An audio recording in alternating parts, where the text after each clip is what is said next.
A pirate captain's life is not for the weak. You risk disease, detainment, mutiny, and even death, all for riches and glory. And that's just with a single ship and a small crew.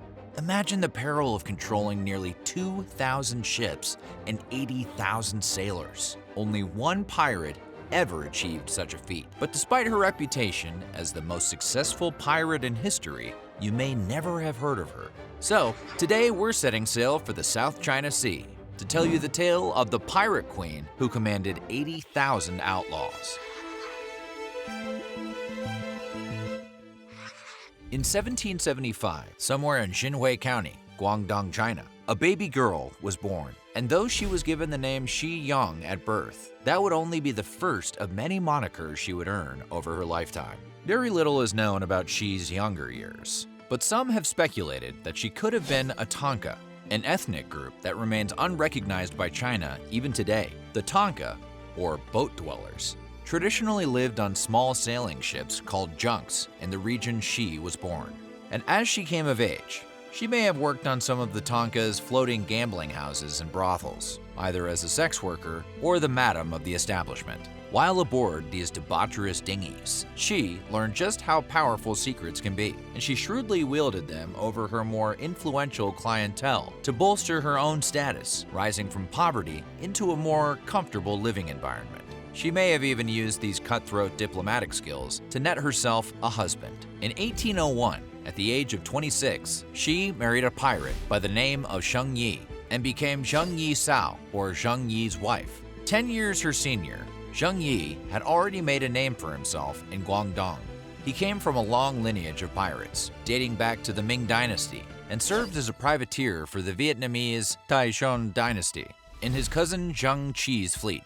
But as the legend goes, this infamous buccaneer was smitten with his new wife's business savvy, and he was not spared from her charms. As part of the marriage agreement, the newly dubbed Zheng Yi Sao demanded an equal stake in her husband's fleet of ships, despite female pirate captains being practically unheard of at the time. And she inserted herself into his pirating operation almost immediately. A year after the marriage, Zheng Yi's cousin was taken hostage by the Nguyen regime and subsequently put to death as part of a bid to topple the Taishon Dynasty. That bid panned out, and First Emperor Nguyen An ushered in the Nguyen Dynasty on July 20th, 1802.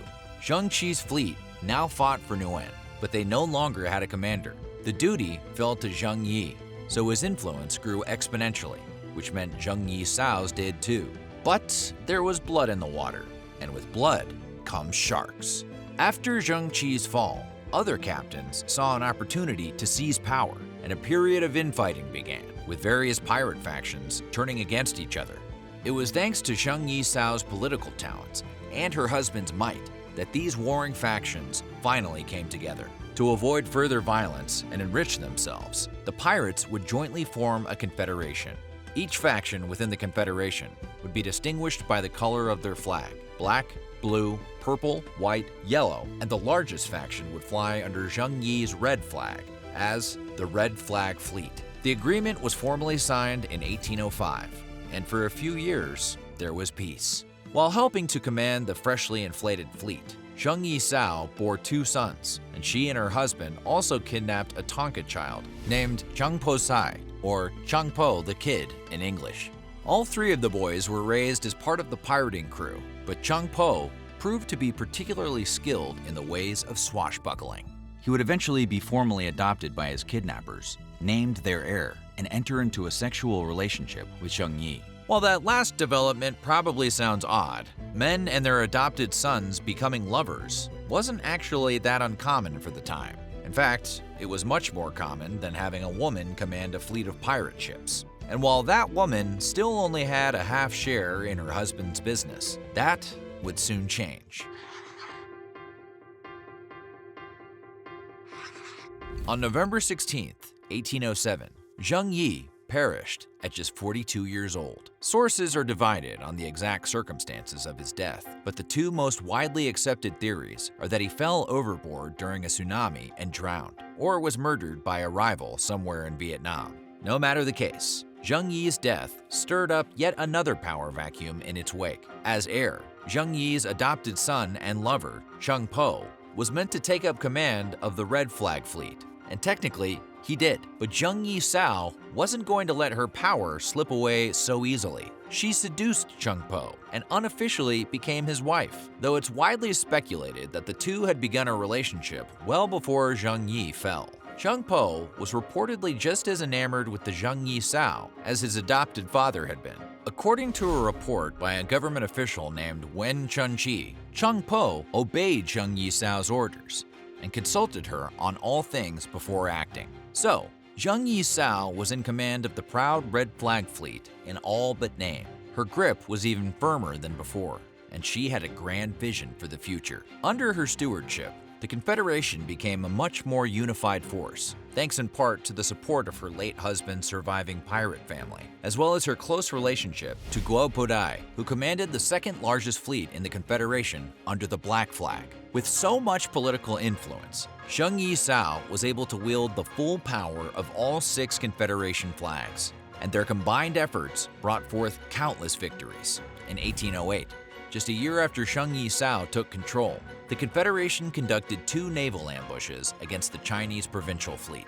First, they took on a 35-ship flotilla, and when the government responded in force, the Confederation beat back an impressive 100 ships. These attacks destroyed half of the Chinese provincial fleet, which left them powerless to stop pirates from entering the Pearl River, a valuable waterway primed for plundering. Though the ambushes were led by Cheng Po, it was Zheng Yi Sao who orchestrated them, and it was Zheng Yi Sao who took the glory.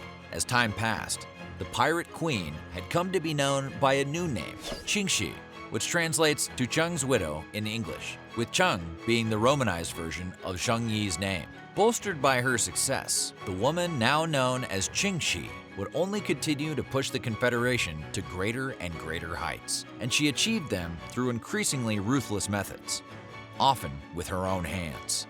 In the summer of 1809, most of the White Flag Fleet was lost in a naval skirmish, and as retribution, Qingxi initiated a raid on the Pearl River and surrounding areas. Cheng Po attacked the city of Dongguan with the Red Flag Fleet.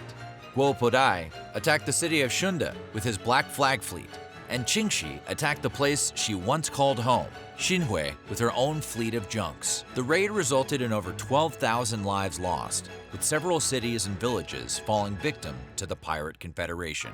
In September of that same year, Qingxi personally amassed some 500 ships off the coast of Tanzhou to raid the area, steal vessels, and take captives. One of those captives, a British East India Company employee named Richard Glasspool, would survive to tell the tale, and his account of the Pirate Queen would make her more infamous than her late husband had ever been.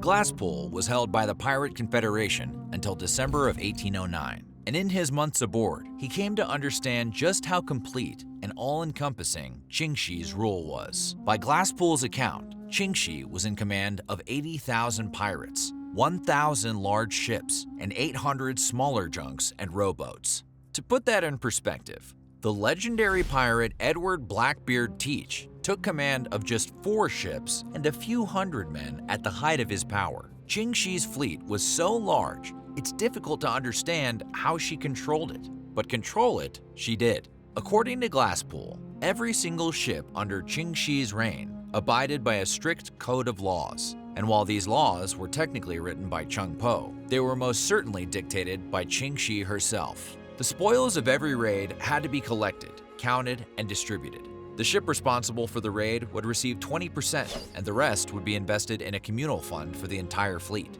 Anyone caught stealing from the fund or withholding more than their share would be whipped, or possibly even beheaded. Disobeying orders or giving orders out of turn to superior officers was also grounds for a beheading. And while you wouldn't lose your whole head if you defected, you'd be captured and have your ears cut off. Violent punishments were an accepted part of pirating, but most interestingly, Qingxi had especially stringent rules regarding women. Fraternizing with female captives was strictly forbidden. If a pirate forced himself on one of their hostages, his head would roll. But if the interaction was consensual, then both parties would be put to death. Qingxi also allowed pirates under her control to take women as wives and concubines, but they could only do so under the stipulation that they remain faithful and not mistreat them. Pirates found guilty of infidelity or abuse would, you guessed it, get beheaded. This code kept Qingxi's sizable fleet in order. The rules were fair, even kind when compared to other prospects faced by the lower classes of society. So Qingxi's pirates fought for her, and they fought well. Despite numerous encounters with the Chinese provincial government, the East India Company, and the Portuguese Navy, the Pirate Confederation always came out on top. A total of 63 Chinese government vessels were destroyed by the fleet, and eventually, ships from other countries simply stopped engaging them in battle. They knew they would lose to the Pirate Queen.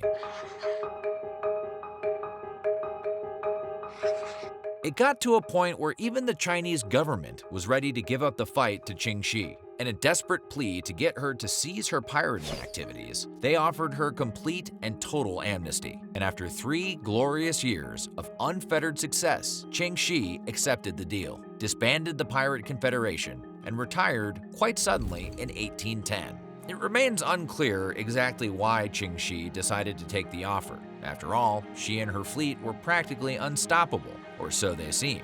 Some sources say that she was simply getting ahead of the inevitable. An apparent rift had formed between herself and the Black Flag Fleet captain Guo Podai. And soon after, Guo Podai was captured and surrendered to the Chinese government, where he was awarded the rank of sub-lieutenant in exchange for his loyalty. That meant that the Black Flag Fleet was without leadership, and Qingxi was without her closest ally. The Confederation wasn't faltering yet, but it would. And in the meantime, they were being choked out of their once prominent positions along trade lines. The writing was on the shiplap wall. It could also be possible that Qingxi simply liked the deal offered to her by the government. Some sources report that in addition to complete amnesty without required reparations, she was given land in Canton, where she owned and operated a restaurant and gambling house. Whatever the reason for her surrender, Qingxi accepted the deal, but only after she got to show off her renowned diplomatic skills one final time. Originally, amnesty negotiations fell apart because Cheng Po smelled a trap and retreated. For months, the pirates and the Chinese government were in a stalemate until Qingxi took matters into her own hands. She brought a delegation of 17 women and children to the negotiation table, and the government finally gave in to her demands. Most of her crew was pardoned, and as for Qingxi, she was able to retain 24 ships and 1,433 pirates under her personal and legitimized command. Cheng Po was given around the same amount of ships as well as the rank of lieutenant, and the two were allowed to be married under the law. They spent the next 12 years together, raising a daughter they had together until Cheng Po's death at 29. Qingxi herself would pass on in 1844 at the age of 69, but she would live on as both a legend and a beloved figure of pop culture, appearing in several movies and TV shows over the years, and inspiring countless fictional female pirates and real-life women and girls. Despite her status as a pillaging pirate queen responsible for the deaths of thousands, Qingxi's story is that of a young woman born in poverty who rose to power and fame in a profession where her very existence was laughable. And that story is worth its weight in pirate's treasure. So, what do you think? Was Qingxi's tale worthy of a few sea shanties? Would you be brave enough to face the Pirate Queen? Let us know in the comments, and be sure to check out some other videos from our weird history.